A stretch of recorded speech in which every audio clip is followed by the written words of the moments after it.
Assalamualaikum warahmatullahi wabarakatuh. Halo Kedan Religi, saya Mulia Banurea.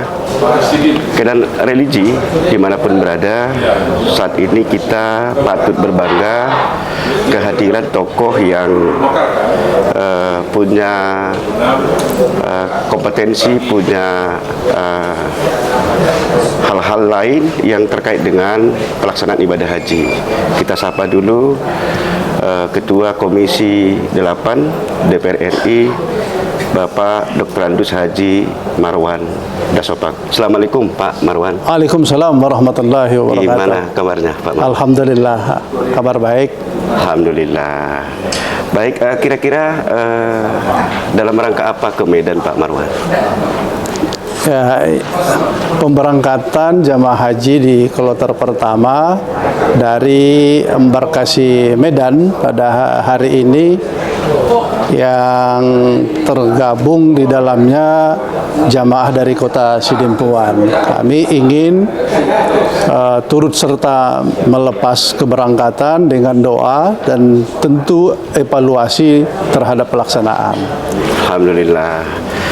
Kira-kira sepengetahuan dari Bapak Marwan Dasopang, persiapan terkait dengan yang difasilitasi oleh embarkasi Kuala Namu Medan dan juga persiapan yang ada di pelaksanaan haji di Arab Saudi. Ya, kita sudah koordinasikan seluruh embarkasi di Indonesia, tentu termasuk di dalamnya embarkasi Kota Medan. Dalam rangkaian acara mulai dari rumah menuju pemberangkatan di kota masing-masing, menuju ke asrama haji, dalam evaluasi kita semuanya sudah dalam keadaan siap. Dan kita menyaksikan bahwa hari ini jamaah sudah berada di asrama haji dan tidak ada kendala apapun di jalanan. Alhamdulillah.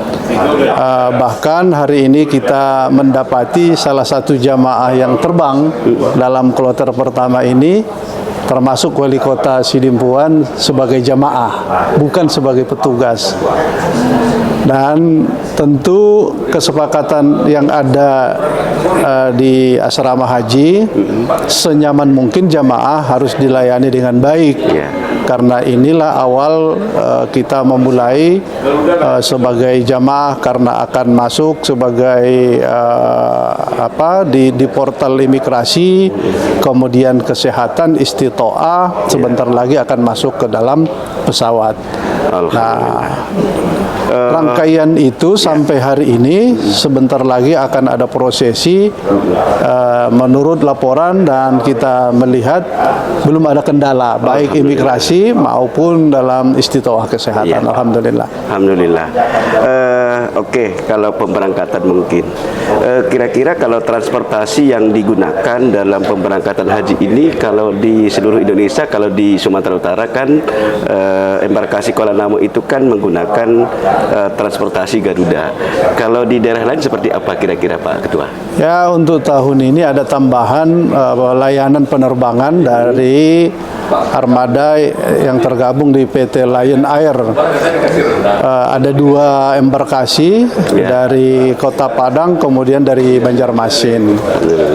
Nah, semuanya itu bagian dari pelayanan, dan dalam evaluasi kita bagian dari yang bersepakat untuk tetap memberikan layanan terbaik.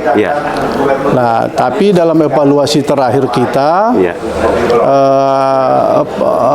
peristiwa di tahun 2024 masih ada yang harus perlu kita benahi dan kawal dengan baik, karena ada jamaah sekitar 36 kloter yang harus kembali terbang dari Madinah kembalinya. Nah, kami tetap menghimbau supaya layanan penerbangan oleh maskapai benar-benar secermat mungkin persiapan ini harus dengan sungguh-sungguh diperhatikan. Kalau ada pergeseran atau delay penerbangan akan berakibat di Madinah, karena kita sistem kontrak kita di Madinah itu kontrak blocking time, bukan per bulan. Jadi kita mengontrak Iya. butuh waktu sekian jam. Kalau bergeser itu akan berakibat di ujung. Maka tidak boleh ada delay penerbangan, harus tepat waktu. Oke. Ya, mudah-mudahan hari ini yang kita rencanakan jam 4-an, 16-an itu tidak ada kendala. Oke, baik. Begitu informasi. Terus kemudian kalau terkait dengan pelayanan di Arab Saudi ini seperti apa? Contoh misalkan di Armusna tenda-tendanya itu persiapan kira-kira pengawasan dari DPR itu seperti apa Pak Ketua? Ya, saya sudah meninjau di Arafah, meninjau di Musdalifah, begitu juga Mina. Ada perubahan pelayanan secara mendasar. Bahwa fasilitas tenda Arafah itu sudah lebih membaik. Kalau dulu dahulu itu pelatarannya itu atau lantainya itu benar-benar pasir. Kalau sekarang sudah dikonblok. Itu alhamdulillah. Andaikan dikasih karpet saja sudah oke, apalagi dikasih kasur. Dan pelayanan di Armusna sekarang ini tidak ditangani oleh satu perusahaan, sudah tergabung di dalam 8 perusahaan. Betul. Ya. Waktu kami meninjau di Arafah itu, bincang-bincang dengan para pengusaha, mereka akan memberikan kejutan layanan terhadap jamaah. Saya kira ini ada baiknya supaya mereka memberikan layanan terbaik di antara para syarikah. Tetapi ada satu hal yang tidak bisa kita lakukan karena luasnya ruang. Mina itu terbatas. 221.000 jamaah Indonesia atau 203.000 jamaah reguler yang akan menempati Mina. Betul. Itu tetap saja tidak memadai kapasitasnya. Dalam ukuran yang sudah dilakukan, per orang itu hanya 0,8, artinya 1 meter pun tidak punya ruang per satu jamaah. Maka karena itu kita cari cara bagaimana supaya jamaah lebih bisa punya tempat. Maka sekarang ada skema yang disebutkan dengan murur, kemudian ada skema tanazul.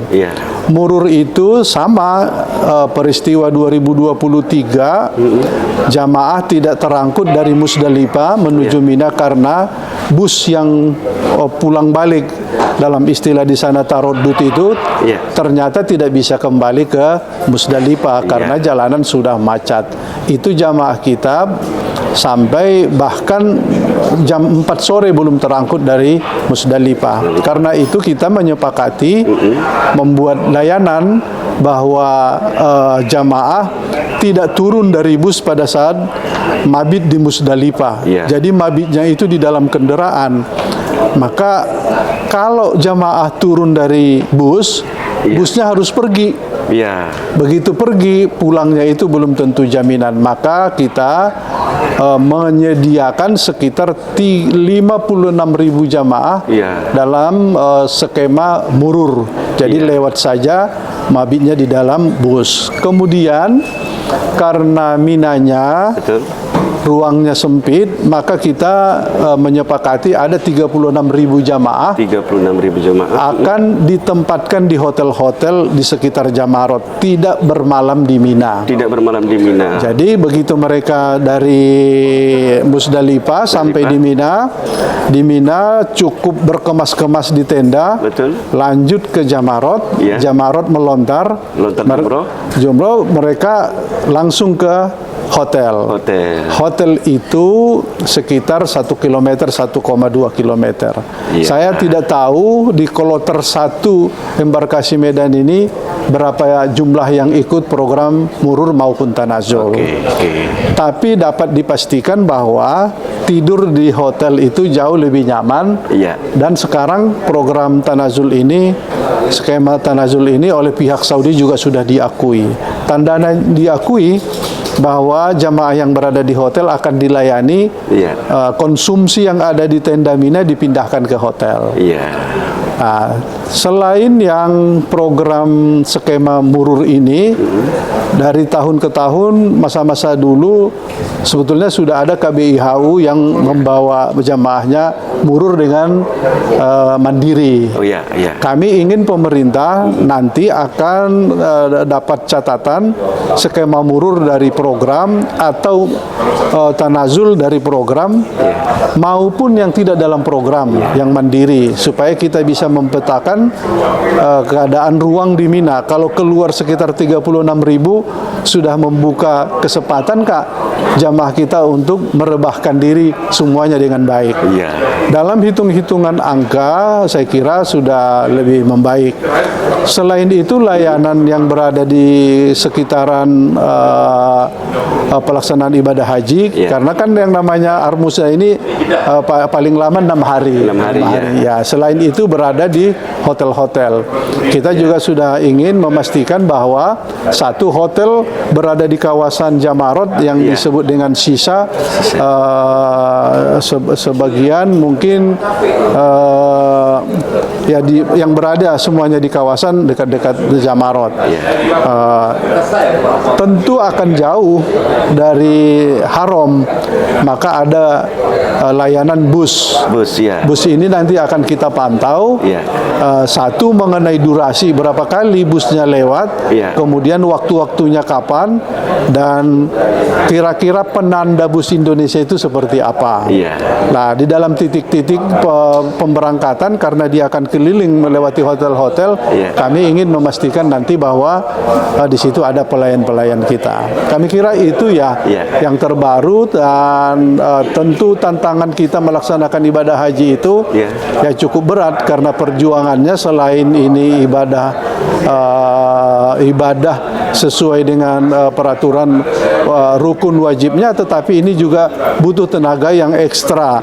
Maka karena itu kami menghimbau kepada jamaah kita, terutama dari yang berangkat dari Sumatera Utara, terus-menerus kita kawal jamaah supaya mempersiapkan kesehatan, melakukan yang terbaik untuk persiapan melaksanakan ibadah haji. Oke, alhamdulillah. Mungkin terakhir, terkait dengan konsumsi, ada kegalauan dari jemaah calon haji, persiapan sana ada membawa rice cooker dan lain sebagainya. Kira-kira gimana pelayanan konsumsi di sana, Pak Ketua? Kalau dalam catatan kita bahwa konsumsi yang disiapkan di sana tertulis di dalam keputusan kita di Komisi 8, rasa Nusantara. Rasa Nusantara. Rasa Nusantara itu tentu Indonesia. Ke depan kami sudah membuat satu kajian rasa Nusantara nano-nano. Jadi rasa Nusantaranya kalau kategorinya jamaah tawaksel, ada daun ubi tumbuk, kira-kira begitu. Ada asam pedas, kira-kira begitu. Tapi sekarang belum. Maka karena itu kami menghimbau bahwa membawa alat masak, membawa bahan-bahan mentah tidak strategis. Kami menghimbau tidak perlu dibawa itu karena sudah disiapkan dengan baik. Nah, kalaupun ada hal-hal yang bergeser dari kesepakatan, tentu itu kasus per kasus. Niatan kita tidak perlu membawa itu semua. Nah, kami kira itu. Baik, terima kasih dan religi dimanapun berada. Itu tadi bincang-bincang dengan Bapak Ketua Komisi 8 DPR RI.